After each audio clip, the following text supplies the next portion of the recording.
See how much damage we do here. We're gonna hit him with the rifle first. Pull out the sniper and reload. Hit the invis and is that 1,000,000 damage? Holy smokes! Bro, we just had 1,000,000. That is crazy. What's going on, everyone? My name is Size. In today's video, I'm going to be bringing you my boss DPS build I have for Sharen. Now, we do about 1,000,000 plus damage out of ambush once we go into ambush and hit them with our sniper. We do crazy damage. That's pretty much enough to basically get rid of Devourer's shield in one shot, insta-break pretty much any weak point on any of the hard intercept bosses, or at least put them into a yellow state to where you can grapple and smash them off and put them into a stagger state. Now this build does insane burst DPS. We have low cooldown on our camo, so we're able to go in it about every 19-20 seconds and kind of keep going in it and getting all that damage increase from our camo. So without any further ado, let's get straight into the build. Also, this first clip in this video you've seen, as well as all the theory crafting, the testing, the building of this build, has all been done live on my Twitch. So if you guys want to go ahead and catch a stream, ask me any questions on this build or in the game in general. I also do intercept runs that help viewers out. I'll have the link for my Twitch in the description of the video, as well as the comment section below. Now, I will say that this build isn't fully optimized, as this is just a beta. I wanted to get it out there before the beta ends, so you guys can have some time to kind of build it, play with it, test it out for yourselves. So it can be optimized more. Obviously, we're only able to get level 36 gear in the beta, so we can't really push it to its full extent. And once we are able to get our hands on the full release, I'm pretty sure this build is going to be able to hit way higher DPS numbers, more than just 1 mil. So let's get right into our weapons of choice.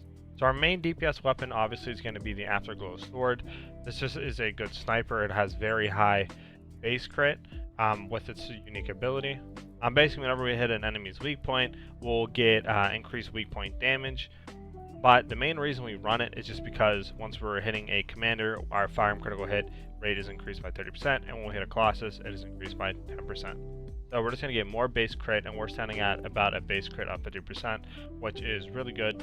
It allows us to get those crits and allows us to go in ambush, hit the enemy, hit a crit, and get all that insane damage increase. So the other weapon we're running is the Enduring Legacy. Basically, whenever our camo is going on cooldown, we don't want to be using our Afterglow Sword because we're going to be, not getting all that damage increase.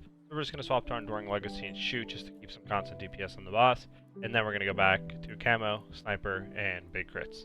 We're also running a beam rifle just so we can apply a little bit of a unique mod to decrease the enemy's defense, which we'll get in later. So let's get straight into the mods that we're running on the Enduring Legacy. Now, I don't have the mods fully optimized on the Enduring Legacy just because I spent most of my mats and materials optimizing the sniper to hit the highest DPS I possibly can. Just to go over the mods real quick, we're running action and reaction for more firearm attack, rifling reinforcement, more firearm attack, weak point for weak point damage, weak point control, more weak point damage. Then the electric enhancement basically just swap out to whatever boss you're kind of going against.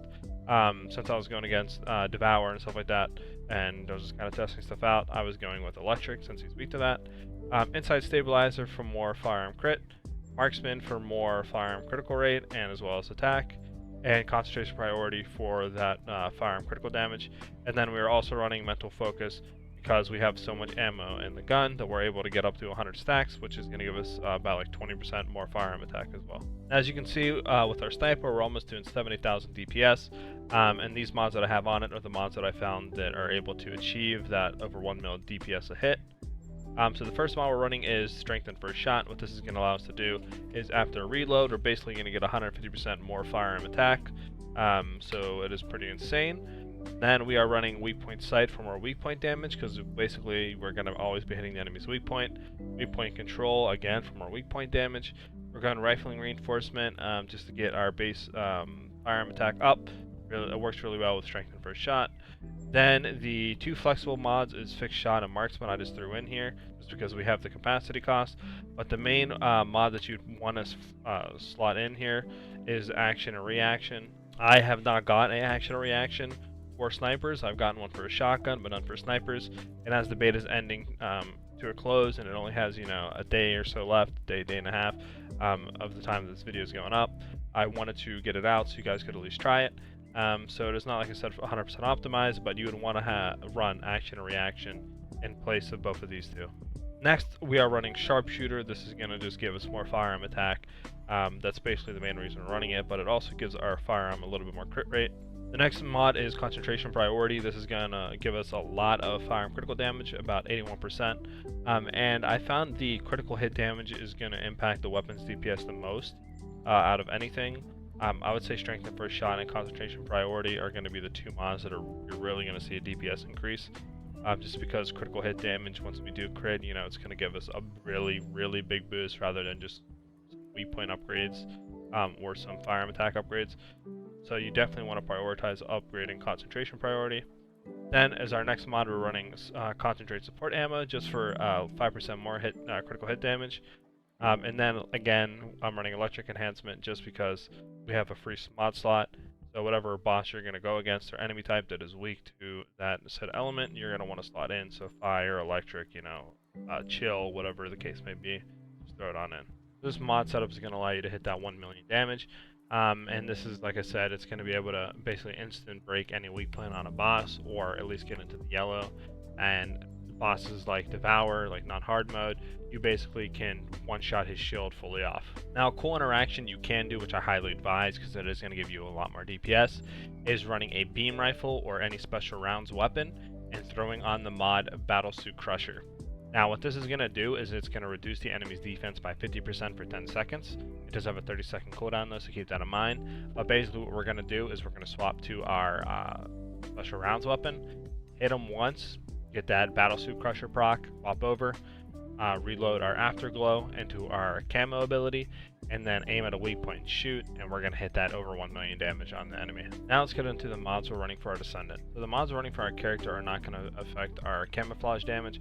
I've tried giving like skill critical damage, you know, skill rate, all that stuff, but camouflage does not count as a skill, so anything that increases like skill damage or, you know, like skill critical rate, anything like that is not going to affect the damage that we do once we come out of it.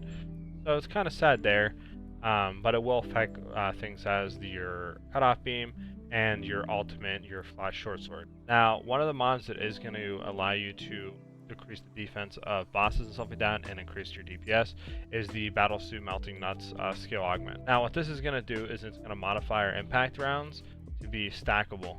And it's also going to modify it to reduce the enemy's defense instead of stunning the enemy.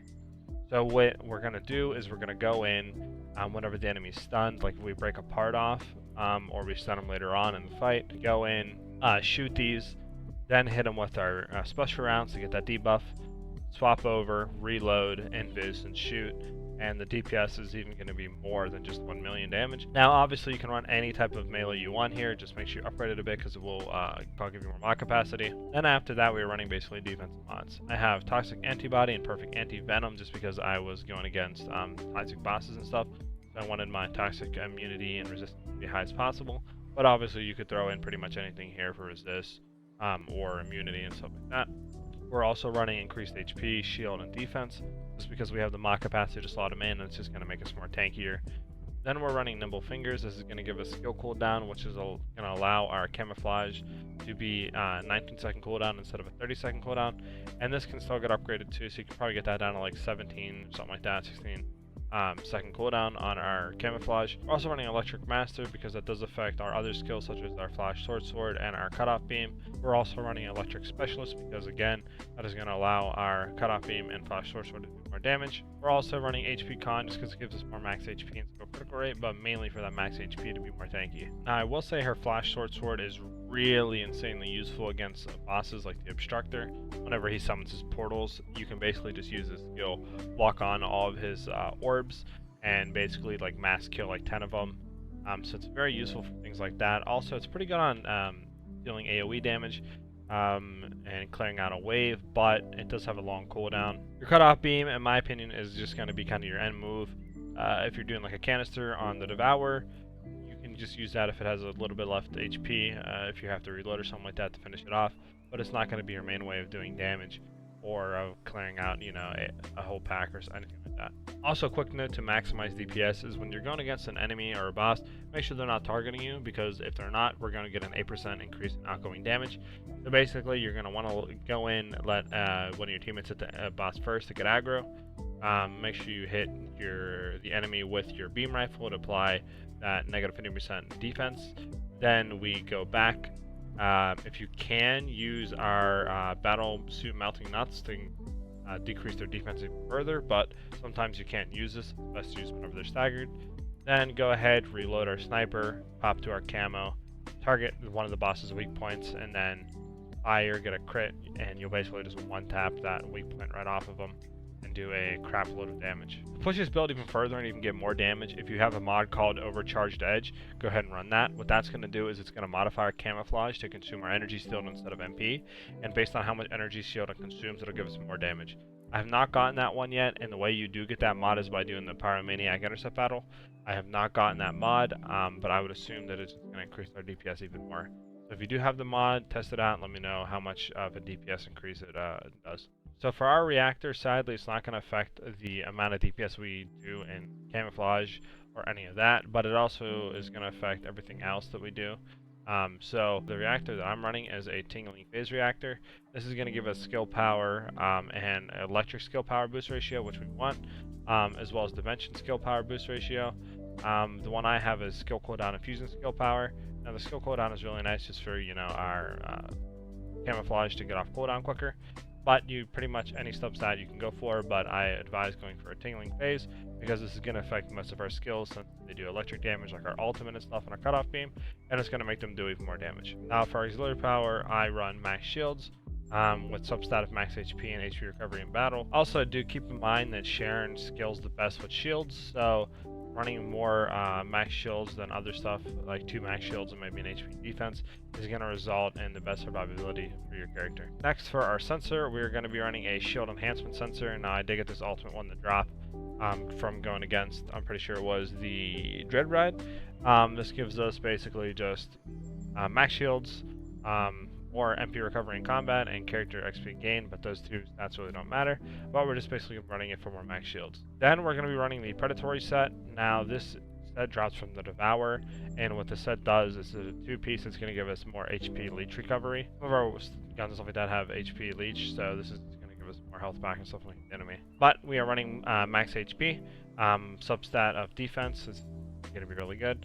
And then for our processor, we're going to be running max HP again, and I have toxic resistance, more tanky against those toxic bosses. So that's it, guys, for my Sharen build. It does a lot of damage. You can pretty much insta-break any boss's weak point off, or at least get it into the yellow. We do over 1 million damage a hit in camo. We do really good burst DPS, and honestly, she's a blast to play. If you guys have any questions about the build or the playstyle, or questions in general about the game, feel free to leave them in the comment section below and I'll try to answer them as fast as I can. Also, if you could like and subscribe to the YouTube channel, lets me know you're enjoying these type of videos. They keep putting out build guides and tutorials on the game, and honestly, it just helps with YouTube algorithm get the video out to more people. Hope you guys have a good rest of your day or night depending on when you're watching this video, and I'll see you in the next one, guys. Peace.